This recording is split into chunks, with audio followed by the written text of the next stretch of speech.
Hi. Pardon me for reading and not shooting from the hip, but we got a lot of stuff to cover. Hi, for those of you who have never seen one of my previous videos, I'm Ray Cully, founder and CEO of Bullyproof USA Incorporated. I'm also a retired police detective with 30 years police experience, including 20 in the NYPD and 9 in the Special Victims Unit, where I investigated cases of child abuse.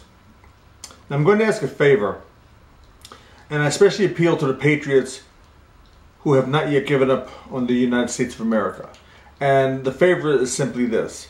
If you agree with most of what I'm about to read to you, if you agree with all of what I'm about to read to you, I'd like you to share this video with people, or at least bring it to their attention so that they could watch it. Now, many of us deliver constant praise and make numerous posts in our praise of our servicemen and women, and rightfully so. I'm an American veteran myself. I was in the Air Force back in the 70s, and I believe that the American soldier, Marine, sailor, airman, airwoman, National Guards person, excuse me, and reservists should be respected, honored, and remembered. Regardless of what you believe, they are the people who keep us safe. And that is a fact. They are the real heroes, not sports figures who make millions, not actors, not musicians, and no offense to those that I just mentioned. Now, I would like to talk to you about another American hero, an overlooked, sometimes forgotten hero, the American police officer. When I was a cop and then detective, I received many thanks when I either helped someone or I solved a crime. And it was appreciated. I appreciated the thanks, but I never asked for it. Excuse me. No one put a gun to my head to force me to be a cop. I thought that it would be exciting. I thought it would be rewarding. For the most part, it was. But the excitement came from the streets. The reward was not in the form of praise, medals, or money. The reward was simply my taking pleasure in a job well done. Now, many of us have had bad experiences with cops. I've had bad experiences myself. I've been stopped by cops when I did nothing wrong. And they found out I was a cop, and it was like, oops, I hope this guy doesn't report me. Well, of course I'm not going to report another cop. But, you know, we've all had bad experiences. And one friend of mine once said to me, the reason why he respected what I did so much is because I usually met people in the worst day of their life. And me as a cop, I never really thought about that. So he put it in perspective for me. But nobody put a gun to my head to force me to be a cop. Excuse me, I already covered that. Now, many of us have had good experiences with cops as well. We've been the victim of a crime, and maybe we were shown compassion, and that resonates with us as well. Now, I understand no one likes getting a ticket, and most cops that I know don't like giving tickets. I hated giving tickets. I hated digging to the pocket of the everyday man or woman who was just struggling to feed his or her family. And I was always in trouble for not meeting my quota. And there, yes, I said it, I had a quota. But personally, I was more interested in making felony arrests. Now, you may wonder what has sparked my outrage, so I'll get right to the point. A few months ago, I viewed a YouTube video that was titled, "Law Student Totally Owns Cop," or words to that effect. The law student was carrying a legal gun. It was unconcealed, and a cop approached him because another civilian saw the gun and said, "That man over there is carrying a gun. Could you please go check him out?" So, and I don't need to read this for what happened. Basically, the cop goes over to the guy and he says, "Hi, how you doing? I'm Officer So-and-so. Can I see some identification? I see you're carrying a gun. I just want to make sure everything's cool." Well, the law student immediately, starts giving him a rash of garbage, and the cop says, "Well, this person over there saw the gun. She's a little concerned. Could you at least, do me a favor, just humor me so this person gets appeased?" But no, the guy's got to play, Perry Mason. Well, according to this statute and that statute, I don't have to do this, I don't have to do that. What all he had to do was say, "Sure, officer, no problem, here." Okay? So,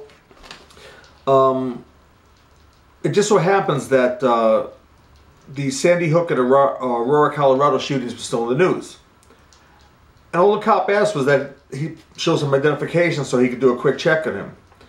To be blunt, and I'll clean this up a little bit, the kid gave him nothing but a rash of crap. He spouted law after law after law, and the cop had to deal with 2 civilians, one concerned, the other one a knucklehead. So the cop was in a no-win situation and never lost his cool. So I ask you, you're faced with that, and you don't curse, you know, even though it's on video, so you can still curse and grab it and erase it, but the cop maintained his composure. So I ask you this, how was he owned? I think personally that kid was an ass. Now another viral video has surfaced. A 12-year-old boy supposedly put a cop in his place. Google it or YouTube it, you'll find it. And here's the rant I posted on Facebook today. I'm well known for my rants in my community. Part of my obvious rage, it's rant time. I'm thoroughly sick and tired of these viral law student owns cop or a 12-year-old puts cop in his place videos. First of all, when I was a kid, I would have been severely punished if I tried to put an adult in his place, let alone a cop. So the cop parked his bike on the sidewalk, his motorcycle on the sidewalk, but he got a cup of coffee. And so what? If the cop was beating a person with his baton because he didn't like jaywalkers, or if the cop shot an unarmed civilian in the back for no reason, I could certainly see cause for alarm. And then the kid would have been rightfully so in calling 911 or getting a supervisor to the scene. But this innocuous interrogation of a man who would risk his life for a stranger outrages me. The kid's name is Jeremy. Jeremy asked the cop, "Are you responding to an emergency?" The cop responded, "Pardon me?" Jeremy repeated, "Are you responding to an emergency?"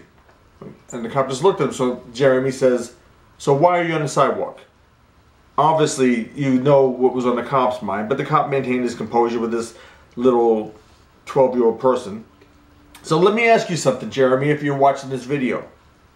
If a stranger in a van was trying to abduct you and take you someplace where you may never see your family again, and the cop came to your rescue, and then you saw him the next day parking on the sidewalk to get a coffee, would you give him a pass, do you think?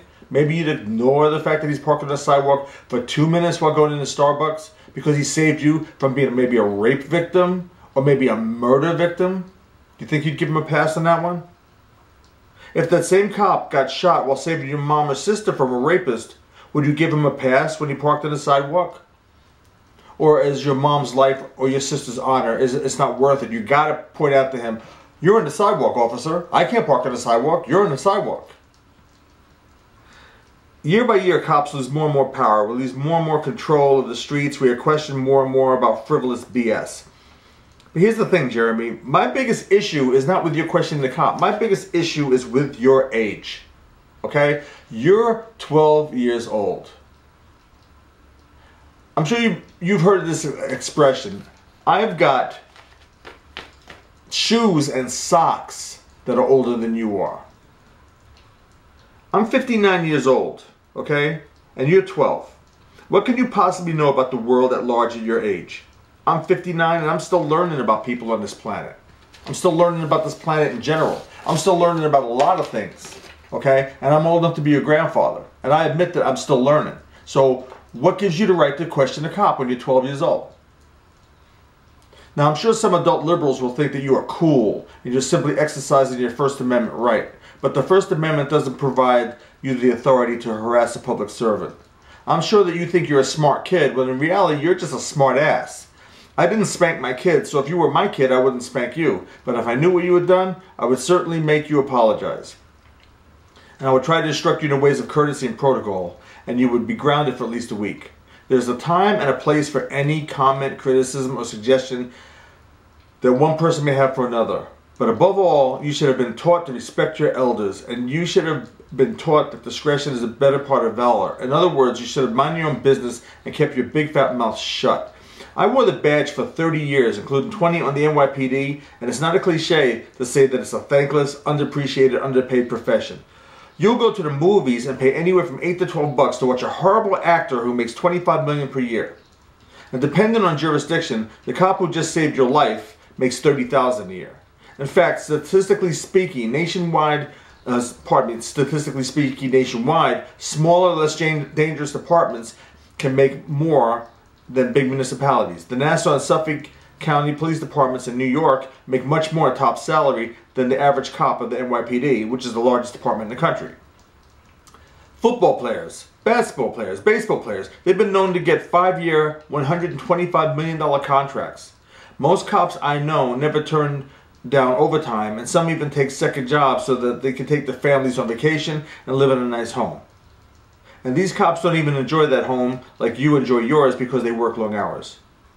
And would you risk your life for a stranger? Now, I'm not talking about some simple thing where it might be maybe two kids fighting and maybe you're bigger than both of the kids. I'm talking about some real mean stuff happening in the street, and maybe if you intervene you might lose your life. Well, I've risked my life several times, and a few times it almost cost me my life. The trend in this country is the trash cops at every turn, and I would like to see what would happen in this country if just for a day, just one day, cops in this country stayed home. So sweet dreams, Jeremy. Okay, no more reading. Now I'm going to shoot from the hip. I'm not crazy about cops these days. I see some of the cops that they hire. I mean, they just had 2 recent cases in New York in the past couple of years where cops were arrested for rape and the juries didn't find them guilty, and I thought they were guilty. It happens. Cops are human. Cops are bad sometimes and cops are good sometimes. But you need to give the people that protect you, that you run to when you're getting your ass kicked and you can't fight back, you need to give those people the benefit of the doubt, because those are the people that keep you from maybe going to the hospital, maybe keep you from going to the morgue, and are the people that enable you to go back to the comfort of your home where you can play video games all day, you can not exercise, you can eat all the garbage in the world, you can threaten your mom and dad by calling the cops, if they want to punish you. This is a whole different type of world we live in today. But you know something? If we don't get back to basics, and if you don't start respecting the people that are assigned to protect you and your life, and maybe they don't get to go home at night and see their kids because they're dead on a slab somewhere, if that doesn't start happening, we don't start showing the cops the respect that they deserve, then this country is truly lost. Thank you for your time.